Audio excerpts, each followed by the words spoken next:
Le Soleil, superpuissance de notre système solaire, est comme un haut fourneau thermonucléaire secoué d'explosions colossales.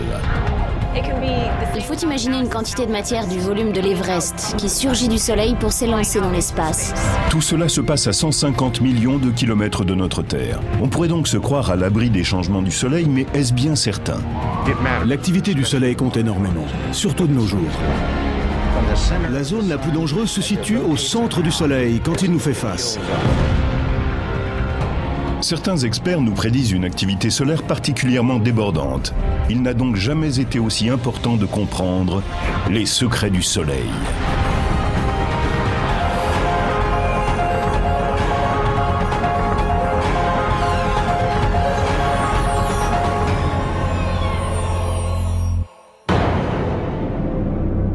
Il y a des milliards d'étoiles dans l'univers, mais l'une d'entre elles est toute proche de nous, le Soleil. C'est une boule infernale, composée essentiellement d'hydrogène et d'hélium à l'état de plasma, qui bouillonne à des millions de degrés. De violentes explosions y font rage, et des tempêtes de radiation mortelle s'en élancent à travers l'espace. Notre Soleil fait partie de ces étoiles que l'on appelle des naines jaunes. Jaunes à cause de leur couleur, et naines parce qu'elles sont très petites, pour des étoiles.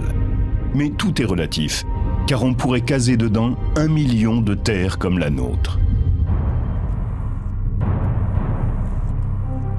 Dans le système solaire, aucune étoile n'est plus grande que le Soleil. À des millions de kilomètres de chez nous, la star céleste fait tout simplement un malheur. Le Soleil est vraiment énorme. Il domine notre système solaire. Il n'est pas seulement la plus grande étoile du système solaire, il en est la seule. Il trône au milieu d'autres éléments, les planètes, les comètes et les lunes, mais il demeure notre étoile. Notre étoile est une énorme source de chaleur et d'énergie. Sa température dépasse les 5000 degrés et il produit 380 milliards de mégawatts.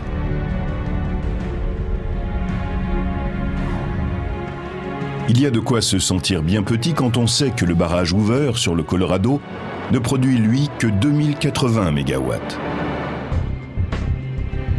En l'espace d'une seconde, le Soleil dégage plus d'énergie que n'en a utilisé la civilisation humaine depuis sa naissance. Et le plus incroyable, c'est que cela dure depuis des milliards d'années.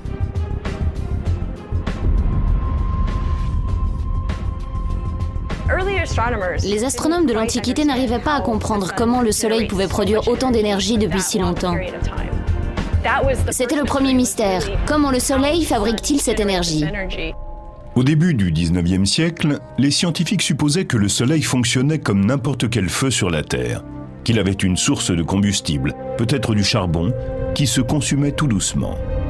Mais cette théorie posait un sérieux problème. J'ai là un feu en face de moi. Si je voulais qu'il continue à brûler, il faudrait que j'y ajoute du bois. Sinon, il ne durerait à peu près qu'une heure. Si j'avais un tas de bois de la taille du Soleil et suffisamment d'oxygène pour qu'il brûle, il mettrait quelques 5 à 6 000 ans pour se consumer entièrement. C'est long, mais ça ne suffirait pas à maintenir la vie sur Terre. Au début du XXe siècle, la datation au carbone 14 des roches et des fossiles a mis en évidence que le Soleil existait, non pas depuis quelques milliers, mais depuis 3 milliards d'années. Pour construire un feu qui dure aussi longtemps, il faudrait 72 trillions de cordes de bois de chauffage, soit 12 000 cordes par personne, hommes, femmes et enfants. De toute évidence, il devait y avoir un autre moyen inconnu sur la Terre pour faire fonctionner le Soleil.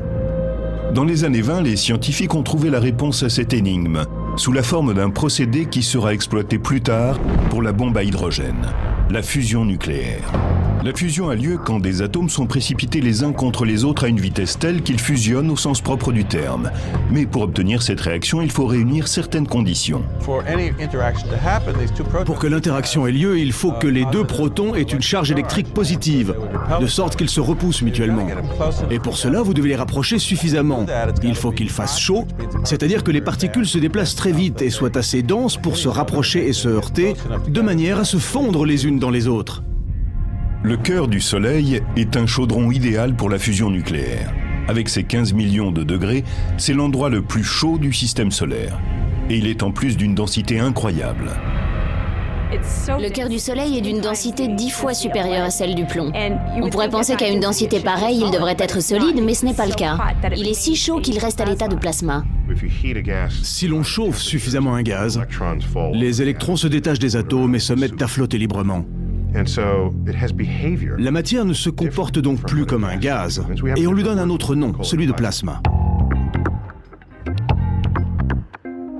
Pour comprendre ce qui se passe au cœur du Soleil, il faut imaginer l'inimaginable. Quand je n'étudie pas le Soleil, je joue au billard. En fait, le Soleil est un endroit où des milliards de particules entrent en collision et en interaction. On dirait un peu une table de billard, mais à l'échelle du cosmos. Au billard, vous pouvez taper aussi fort que vous voulez. Le choc ne sera jamais assez fort pour qu'une boule entre en fusion avec une autre. Mais au cœur du Soleil, la pression et la densité sont si énormes que lorsque deux objets se percutent, ils fusionnent bel et bien.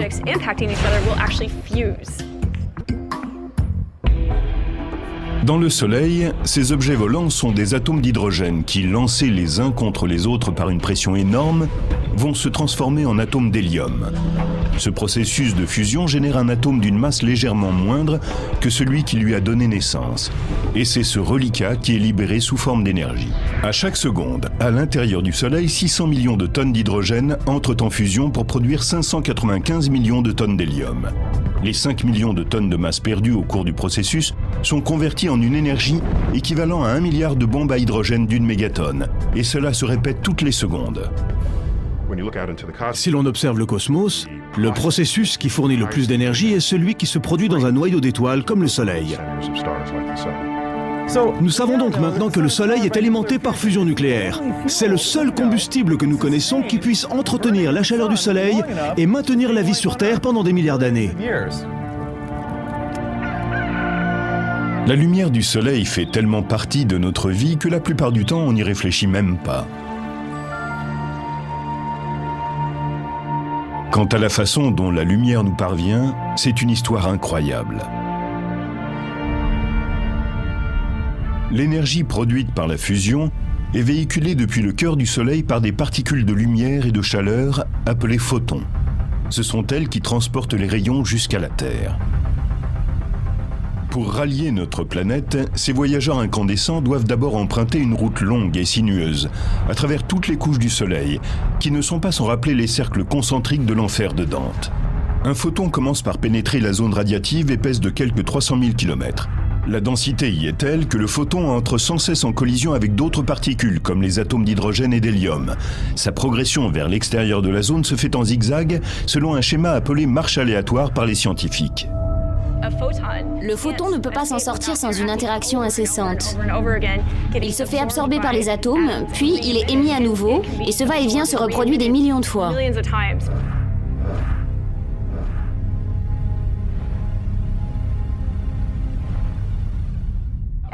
Au fur et à mesure que l'on remonte vers la surface du Soleil, la densité décroît. Il y a moins de collisions et d'interactions, et la route est moins difficile.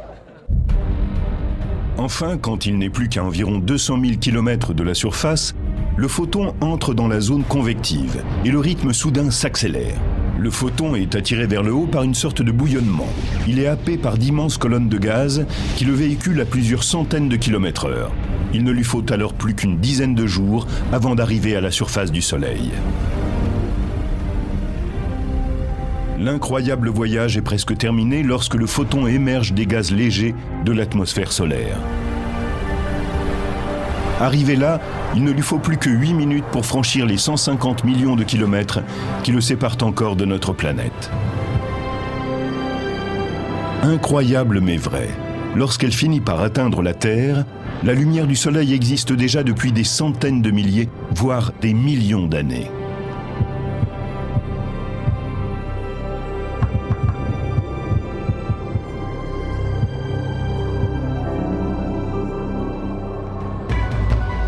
Pour le Soleil, 1 million d'années n'est rien.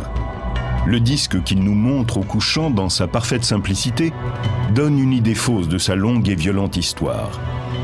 C'est une boule de feu née il y a des milliards d'années au cours d'une gigantesque explosion appelée supernova. Cette explosion titanesque, où une étoile bien plus grande que le Soleil a explosé, a donné naissance à un immense nuage gazeux qui faisait plusieurs fois la taille de notre système solaire. Puis, peu à peu, de petits nœuds de matière se sont agrégés au sein de cet énorme nuage. Il y a environ 5 milliards d'années, 10 milliards d'années après le Big Bang, dont les scientifiques pensent qu'il a marqué le début de notre univers, ce nuage a commencé à s'effondrer sous la force de la gravité. Notre système solaire est probablement issu d'un de ces nœuds de gaz autogravitants qui s'est amassé en tournant sur lui-même, un peu comme une patineuse tourne sur la glace en rassemblant les bras. Et à la fin, sont nés l'astre et les planètes qui sont autour d'elle. Finalement, à partir d'un certain niveau de densité, l'étoile est entrée en fusion et s'est mise à briller et à émettre de la lumière. Pourquoi les scientifiques pensent-ils que le Soleil est né des cendres d'une supernova? Nous en avons la preuve sous nos pieds. Des éléments lourds comme l'uranium que nous extrayons de la Terre pour alimenter nos usines nucléaires n'auraient pas pu être produits dans le Soleil.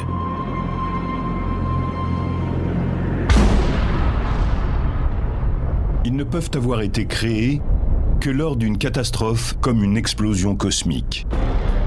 La Terre et les autres planètes du système solaire sont issues du même nœud de gaz qui a produit le Soleil. C'est au cours de ce processus que le Soleil a accumulé 99% de sa masse. C'est donc le plus gros objet de notre voisinage céleste, et il est doté de la plus forte attraction gravitationnelle. Voilà pourquoi tout tourne autour de lui. De toutes les planètes, la Terre bénéficie d'une relation privilégiée avec le Soleil. Si nous étions plus près de lui, nos océans entreraient en ébullition et s'évaporeraient. Le sol serait si chaud que le plomb fondrait. Et si nous étions plus éloignés, notre planète serait un désert gelé. C'est un peu comme dans le conte de Boucle d'Or et les Trois Ours. Ni trop chaud, ni trop froid, juste ce qu'il faut. Nous sommes à 150 millions de kilomètres du Soleil et bien contents d'y être. Nous avons de la chance. Et si nous sommes ici, c'est parce que les circonstances sont réunies pour que nous y soyons. La Terre a beau être juste au bon endroit dans le système solaire, nous sommes tout de même assez près du Soleil pour être la cible de sa colère. Chaque année, des milliers d'explosions secouent le Soleil.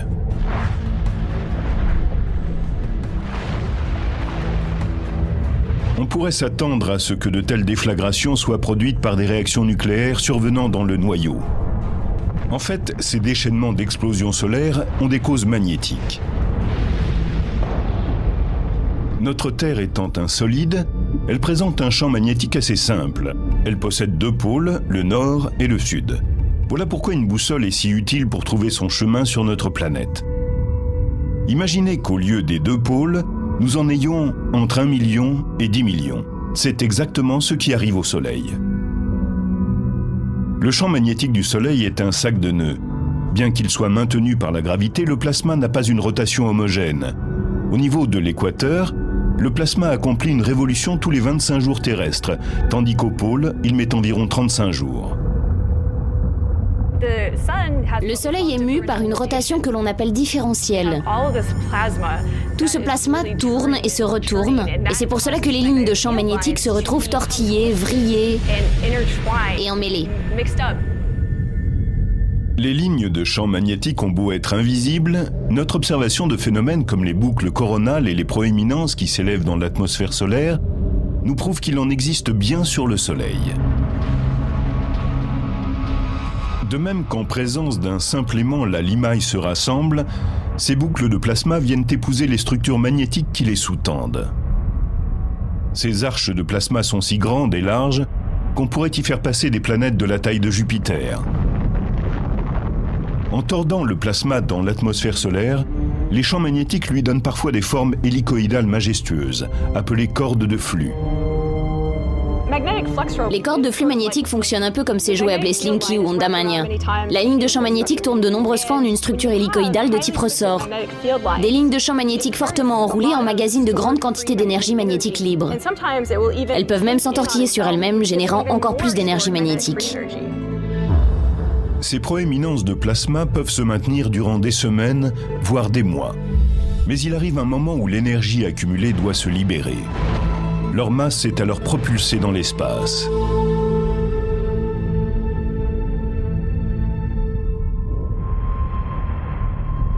Dans les zones où les volutes du champ magnétique solaire sont les plus nombreuses et les plus complexes, la chaleur qui bouillonne par en dessous est capturée et connaît des baisses de température avoisinant les 1000 degrés.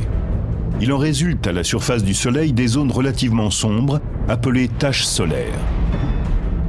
Sombres, ces taches ne le sont que par rapport à la matière brillante qui les entoure. Si l'on trouvait moyen d'en faire flotter une dans l'espace, elle brillerait 10 fois plus que la pleine lune. Ces taches apparemment minuscules sont en fait des cratères de plasma aussi gros que notre Terre tout entière. Galilée sera l'un des premiers scientifiques modernes à observer les taches solaires. S'aidant d'une lunette, il projette l'image du Soleil sur le papier et en dessine les contours. Il comprend que ces taches se déplacent à la surface de l'étoile, ce qui lui évoque pour la première fois l'idée de la rotation du Soleil. Non seulement le Soleil tourne, mais les taches solaires elles-mêmes peuvent tourbillonner comme des ouragans à la surface de l'astre. Du fait de ce mouvement, leurs lignes de champ magnétique sont très fortement torsadées. Or, plus les lignes de champ magnétique sont vrillées, plus il y a d'énergie. Et plus il y a d'énergie, plus il risque d'y avoir de violentes éruptions.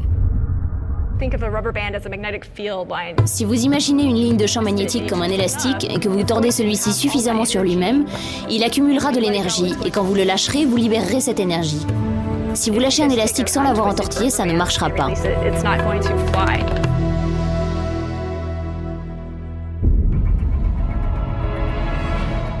Quand une tache solaire libère son énergie magnétique, cela provoque d'énormes explosions dans le système solaire.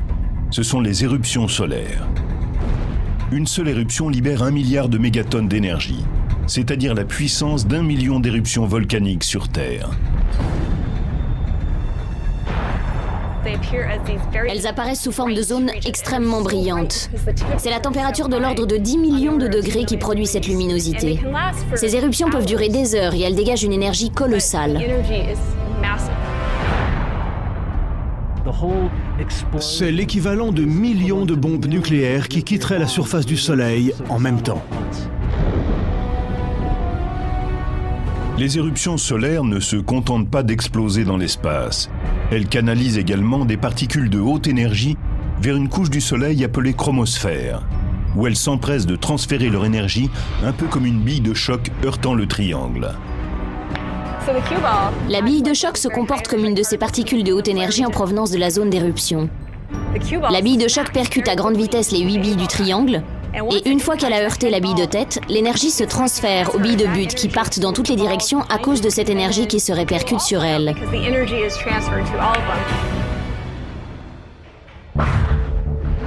Si une grosse éruption envoie suffisamment de particules en une seule fois, il se passe des choses étranges. Voici des images d'archives d'un tremblement de soleil. En 1998, une éruption s'est produite dans la couronne. La matière qui jaillissait a heurté la surface du Soleil avec tellement de violence qu'il s'est formé des rides à partir du point d'impact. On dirait que l'on fait des ronds dans l'eau, mais il s'agit en fait de vagues de 3 km de haut qui déferlent à une vitesse dépassant les 400 000 km/h.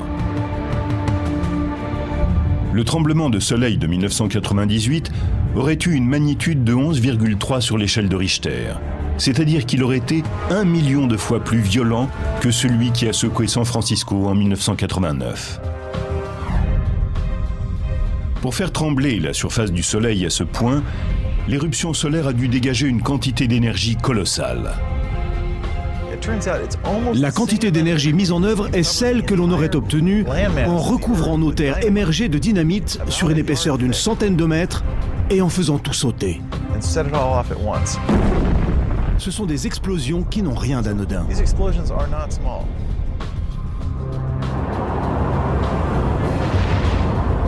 Les tremblements de terre ne sont pas les seules catastrophes naturelles qui aient eu leur équivalent sur le Soleil. Une éruption peut aussi déclencher un tsunami solaire. Des vagues de plasma foncent alors dans l'atmosphère solaire à une vitesse de plus d'1 million de km/h pour se disperser en l'espace de quelques heures.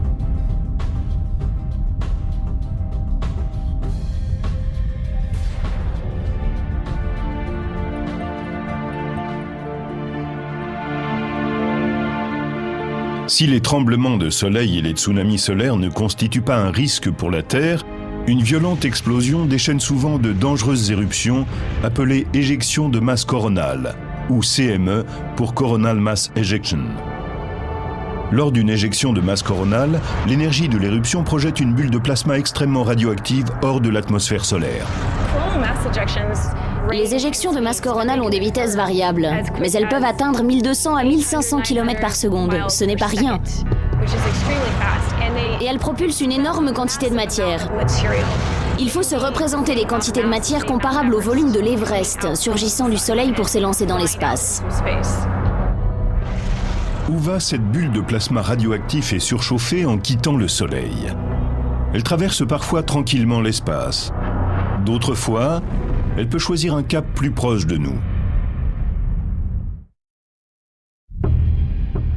Les éjections de masse coronale du Soleil constituent peut-être la menace la plus importante. Appelée aussi tempête solaire, elle catapulte d'énormes quantités de particules hautement radioactives à 150 millions de kilomètres dans l'espace.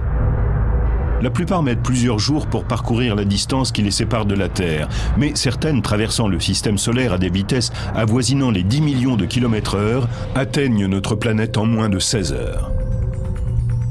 Ces tempêtes peuvent provoquer des courants dans l'exosphère, mettre hors système satellites et réseaux électriques aériens et causer autant de ravages à nos infrastructures qu'un ouragan ou une tornade.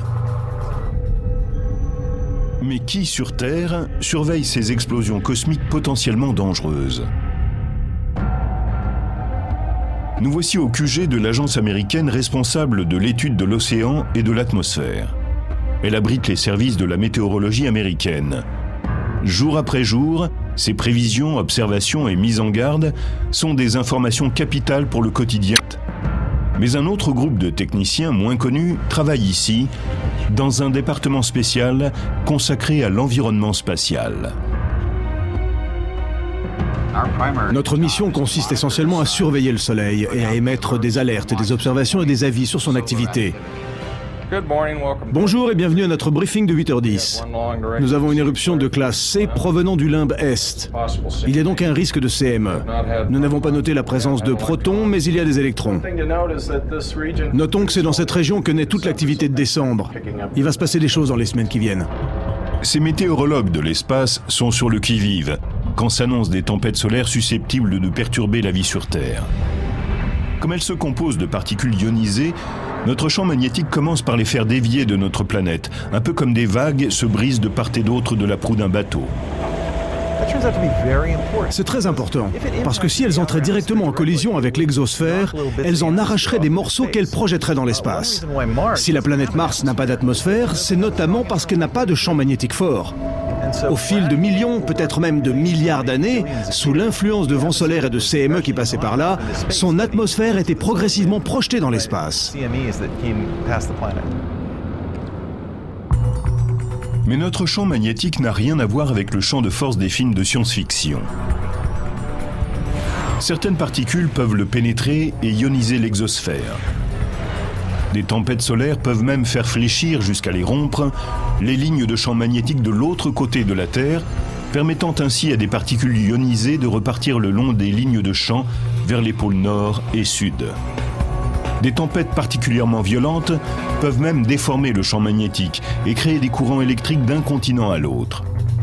Lorsque cela se produit, les réseaux électriques longue distance peuvent se retrouver en surcharge. Cela peut endommager des transformateurs à chaque bout de la ligne. En 1989, une bonne partie du Québec a été plongée dans le noir parce qu'un phénomène solaire avait fait éclater un transformateur.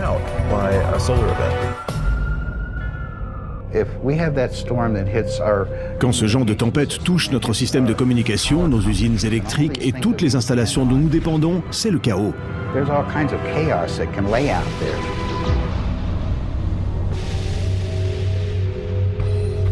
Si les compagnies d'électricité ont le temps de réagir, elles peuvent diminuer le courant qui circule dans les câbles et éviter la catastrophe.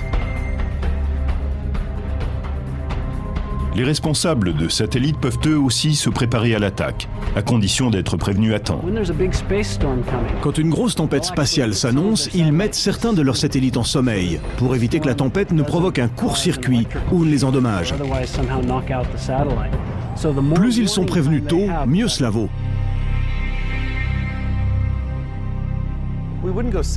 On ne prend pas la mer sans consulter la météo. De même, quand on gère de vastes systèmes, comme les réseaux électriques ou téléphoniques, qui risquent d'être affectés par la météo spatiale, il est important de connaître les prévisions pour essayer de limiter la casse. Les tempêtes solaires peuvent aussi perturber les communications radio à haute fréquence qu'utilisent les avions. Dans les années 80, Air Force One, l'avion du président des États-Unis, transportait Ronald Reagan pour un voyage en Chine quand une tempête solaire a éclaté. Les communications ont été impossibles durant plusieurs heures, coupant du monde le chef de l'État américain. C'est la même urgence qu'avec la météo terrestre. Quand on annonce une tornade, on sait qu'il faut informer les gens immédiatement de ce qui se passe. C'est la même chose avec le temps spatial. Il est important de savoir ce qui se passe en temps réel. Il n'y a que quelques heures de cela, nous avons eu une éjection de masse coronale. Il faut savoir où se produit cette explosion. Ensuite, on peut la mesurer et estimer le temps qu'il lui faudra pour aller du Soleil à la Terre. Une très grosse explosion de matière est en train de se produire. Sur cette petite photo, vous voyez que le Soleil en est recouvert. Maintenant, regardez la masse de matière projetée dans l'espace. C'est vraiment gigantesque. Comme les lignes de champs magnétiques émanent des pôles nord et sud, l'énergie des tempêtes solaires a facilement accès à ces zones. C'est pourquoi les experts craignent que les passagers d'un avion survolant les pôles durant une violente tempête ne soient exposés à de dangereux niveaux de radiation, à une dose comparable à une centaine de radiographies. Il ne faut pas prendre ça à la légère, on ne sait jamais. La radiation risque de s'intensifier brusquement alors que l'avion est en vol. La menace de radiation solaire est une raison supplémentaire pour observer le Soleil. Le Soleil est très actif, surtout à notre époque. La Terre n'est pas une île. Nous sommes concernés par l'activité solaire. Ce sont les taches solaires qui déclenchent les plus graves tempêtes. Aussi, les météorologues les suivent-elles attentivement pendant qu'elles tournent à la surface du Soleil. Ce qui compte, c'est l'emplacement. Un point, c'est tout. Des éjections de masse coronale, il y en a tout le temps. Comme le Soleil tourne, une bonne partie d'entre elles se produisent de l'autre côté de l'astre. Tant qu'elles ne sont pas face à la Terre, ce n'est pas trop inquiétant. Au fil de la rotation, la zone d'activité se retrouve plus au centre du disque et nous regarde. C'est là que cela devient critique. La zone de tous les dangers se situe au centre du Soleil en rotation quand il est face à nous.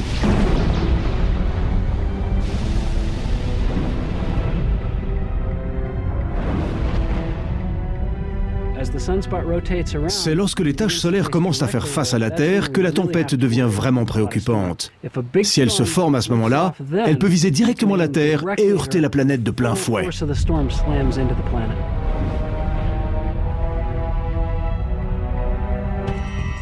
C'est comme un fusil pointé sur sa cible.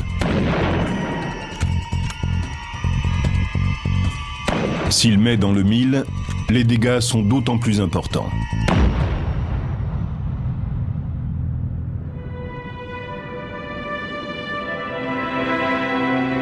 La menace est d'une beauté stupéfiante. Les tempêtes solaires créent des lumières somptueuses, aux couleurs miroitantes. Les aurores.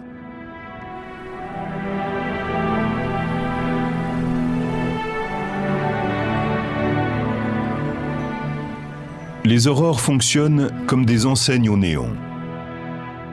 Dans le cas des tubes fluorescents, l'électricité introduit des particules chargées dans des tubes de verre remplis de gaz. Dans le gaz, ces particules sont excitées et se mettent à briller. S'il n'y a que du néon à l'intérieur du tube, la lumière sera rouge. En ajoutant d'autres gaz comme l'argon, on peut obtenir toute une gamme de couleurs. Le champ électrique à l'intérieur du tube fait fonctionner l'enseigne fluorescente, comme le champ magnétique et l'énergie solaire animent l'aurore. En se précipitant le long du champ magnétique terrestre en direction des pôles, les particules énergétiques de la tempête solaire excitent certains éléments qui sont dans notre atmosphère et les font briller.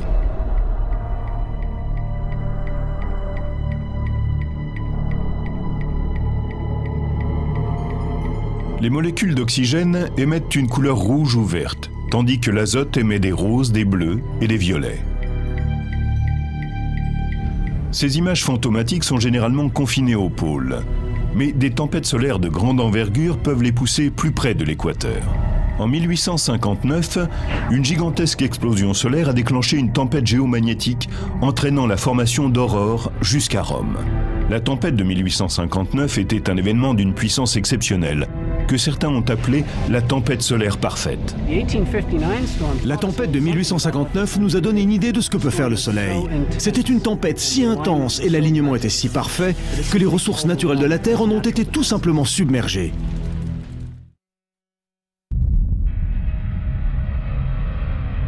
Une gigantesque éruption solaire se produit à la surface du Soleil. Moins d'un jour plus tard, et à 150 millions de kilomètres de là, les câbles de communication terrestre se mettent à faire des étincelles. Dans le monde entier, l'activité s'immobilise, tandis que les lignes électriques brûlantes déclenchent des... Dans le même temps, des aurores colorées illuminent le ciel des villes tout autour du globe. La planète vient de recevoir la visite de la tempête solaire parfaite. Le Soleil a fait jaillir cette colossale explosion et une incroyable quantité d'énergie a foncé vers la Terre. Non seulement c'était l'une des 2 tempêtes les plus violentes jamais enregistrées, mais c'était aussi l'une des plus rapides. Surgissant d'une tache pointée directement vers notre planète, elle s'est précipitée sur la Terre en moins de 18 heures.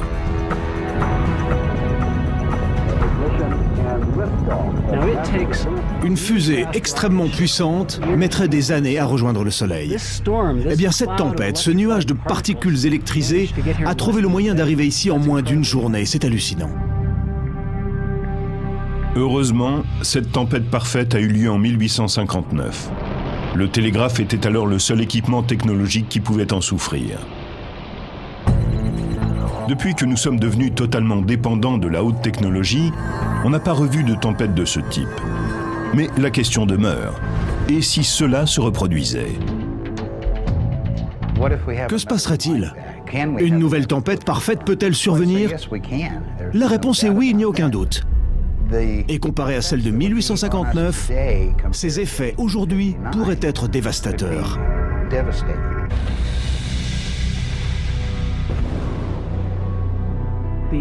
En ce qui concerne nos systèmes de communication, le plus inquiétant, c'est qu'on ne sait pas vraiment ce qui se passerait. Nos technologies seraient mises à mal, comme les maisons en front de mer durant un ouragan. Imaginez que nous perdions les satellites qui assurent le relais de nos téléphones portables, des signaux télévisés et des transactions bancaires. Que se passerait-il si, au même instant, la panne des réseaux électriques plongeait des régions entières dans l'obscurité durant des heures, voire des semaines? Si ces services n'étaient pas rapidement rétablis, on serait au bord du chaos.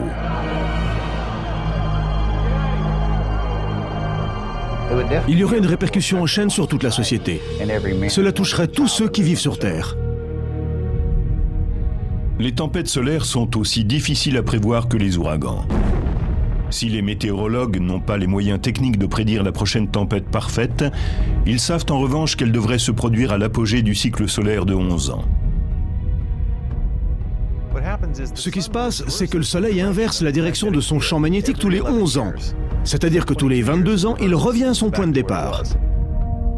Au fur et à mesure que l'on approche du changement de cap, tous les 11 ans, le nombre de taches solaires augmente et l'on note un pic de l'activité solaire. On parle de maximum solaire. Et ces phases sont entrecoupées tous les 5 ans environ de périodes appelées minimum solaire. Ce mouvement s'étale donc sur 11 ans, avec un soleil hyperactif et pris de folie. On dirait les feux d'artifice du 14 juillet. Puis cela se calme, et pendant quelques années, le soleil est assez paisible, jusqu'à atteindre un creux où il n'y a plus guère qu'un pétard qui éclate de temps en temps. Tout comme la saison des ouragans, les maxima solaires sont d'intensité variable. Certains produisent des tempêtes bien plus violentes que d'autres. Et bien que nous soyons actuellement dans une phase de minimum solaire, les scientifiques étudient soigneusement les catastrophes que le prochain épisode risque de déclencher.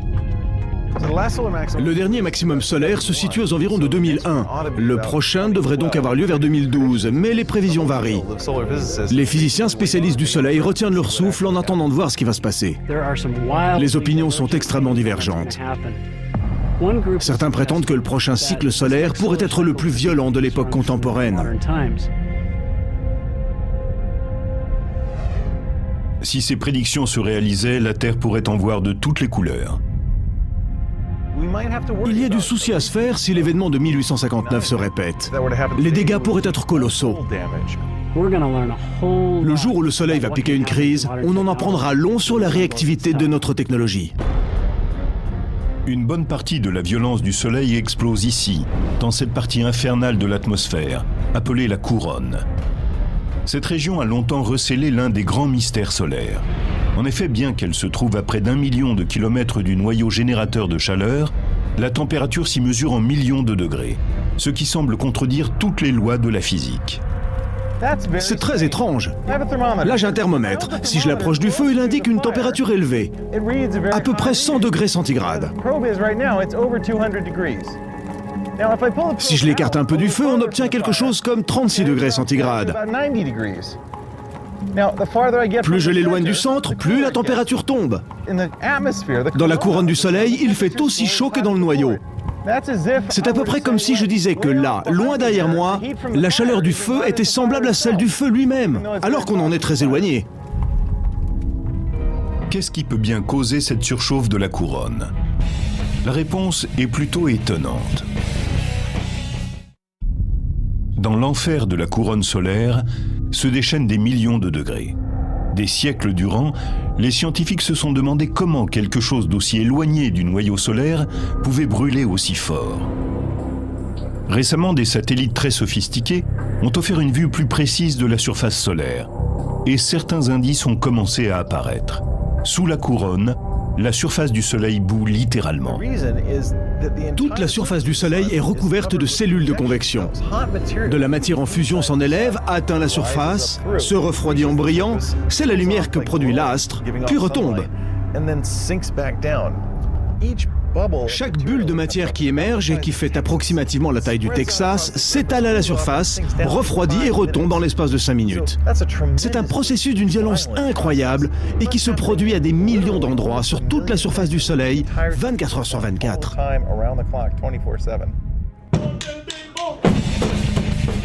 Ce bouillonnement n'est pas seulement violent, il fait aussi un bruit assourdissant. Le Soleil est un endroit prodigieusement bruyant. Essayez de vous imaginer toute la surface du Soleil recouverte de haut-parleurs, réglés aussi fort que les concerts de rock les plus décoiffants, et vous aurez une petite idée de l'univers sonore qui y règne. La surface bouillonnante du Soleil crée suffisamment d'énergie sonore pour surchauffer la couronne à des millions de degrés. Les scientifiques pensent que c'est la combinaison de ces ondes sonores avec l'énergie du champ magnétique solaire qui est responsable des températures extrêmes qui règnent dans la couronne. Depuis la Terre, on ne peut apercevoir la couronne qu'à l'apogée d'une des manifestations les plus surprenantes de notre système solaire, lors d'une éclipse totale de Soleil. Avant que les physiciens ne les aient compris, ces événements inspiraient la peur. Les Chinois croyaient qu'un dragon dévorait le Soleil. Que se passe-t-il réellement lors d'une éclipse de Soleil? Pour faire simple, la Lune nous bouche la vue du Soleil. Imaginez que vous soyez au cinéma en train de regarder tranquillement ce qui se passe à l'écran et que quelqu'un traverse la rangée de sièges qui est devant la vôtre et vous bouche la vue. Au cinéma, peut-être n'apprécieriez-vous pas que cette personne vienne vous boucher la vue. Mais dans le cas d'une éclipse, c'est une chance que la Lune vienne se placer devant le Soleil. On en est même ravis. C'est également une chance que la Lune, 400 fois plus petite que le Soleil, soit aussi 400 fois plus près de nous. Cette coïncidence cosmique signifie que les deux objets se trouvent avoir apparemment la même taille dans notre ciel, de sorte que l'une vient obscurcir parfaitement le second. Ce somptueux événement cosmique ne se produit que lorsque le chemin de la Lune croise la ligne qui sépare la Terre du Soleil. L'orbite lunaire est légèrement inclinée d'environ 5 degrés. Si ce n'était pas le cas, nous aurions une éclipse tous les mois. Ce serait ennuyeux. Mais si l'on ne s'ennuie pas, c'est que la plupart du temps, la Lune passe au-dessus ou en dessous de cette ligne qui relie la Terre au Soleil. De sorte qu'au lieu d'en avoir une fois par mois, on a une éclipse totale quelque part sur Terre tous les 18 mois environ. En se glissant face au Soleil, la Lune projette une ombre sur la Terre. La partie externe, où l'ombre est plus légère, s'appelle la pénombre. Si tandis qu'elle se déplace à la surface de la Terre, vous vous trouvez dans l'espace que trace la pénombre, vous ne verrez qu'une éclipse partielle. Mais si vous allez vous poster sur le chemin de cette zone interne, foncée, appelée l'ombre, vous pourrez apprécier le spectacle majestueux d'une éclipse totale. Si vous ne pouvez vous rendre sur le chemin de la totalité, il reste une solution. Attendez quelque part suffisamment longtemps et une éclipse totale passera juste au-dessus de votre tête, environ une fois tous les 300 ans. Le Soleil, brillante étoile de notre système solaire, peut être à la fois d'une beauté époustouflante et d'une violence féroce. Et même si c'est difficile à croire, il ne sera pas éternellement là. Même le Soleil doit mourir un jour. Le Soleil renferme dans son noyau une quantité de carburant déterminée. Et il est soumis à la fusion à un rythme que l'on peut calculer. Admettons que nous ayons ici la vitesse de combustion de son carburant et ici la quantité de carburant dont il dispose. Un calcul très simple met en évidence le moment où le Soleil va mourir d'ici 5 milliards d'années. C'est dommage, mais le Soleil ne s'éteindra pas avec éclat. Il est trop petit pour exploser comme une supernova. Les étoiles ont une spécificité. Elles comptent parmi les rares éléments qui refroidissent en se réchauffant. Tandis qu'elle épuisera son carburant, l'hydrogène, notre plus proche étoile se refroidira et s'effondrera petit à petit sous l'effet de la gravité. L'énergie générée par cet effondrement commencera à réchauffer le noyau à des centaines de millions de degrés, une température à laquelle l'hélium brûle. Sous l'effet de la chaleur que produira l'hélium en brûlant, le Soleil se dilatera jusqu'à devenir un globe monstrueux appelé géante rouge. À force de gonfler, il pourra engloutir les orbites de Mercure, de Vénus et de la Terre. Mieux vaut ne pas être dans les parages à ce moment-là. Avant cela, nous devrons passer d'une planète à l'autre pour assurer notre sécurité. Tandis que l'étoile se dilatera, la Terre changera légèrement d'orbite pour ne pas être engloutie. Il n'empêche qu'en termes de réchauffement, mieux vaudra ne pas traîner par là.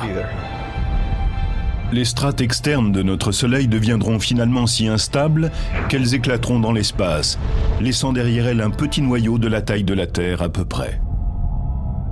Reprenons. La taille du Soleil, qui fait 1 600 000 km de diamètre, sera revenue à celle de la Terre, qui fait à peu près 10 000 km de diamètre. Ce qui fut notre plus grande étoile sera devenu un noyau de cendres qui se refroidissent lentement. La vie sur Terre telle que nous la connaissons cessera d'exister. C'est ça, la mort du Soleil. Voici de bien mauvaises nouvelles pour le genre humain. Mais voyons les choses du bon côté. Nous avons 5 milliards d'années pour nous préparer à la catastrophe.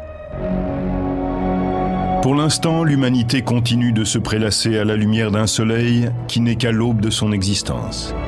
La science a percé bon nombre de ses secrets, et sa colère nous inspire aujourd'hui plus de méfiance que sa beauté ne suscite notre admiration.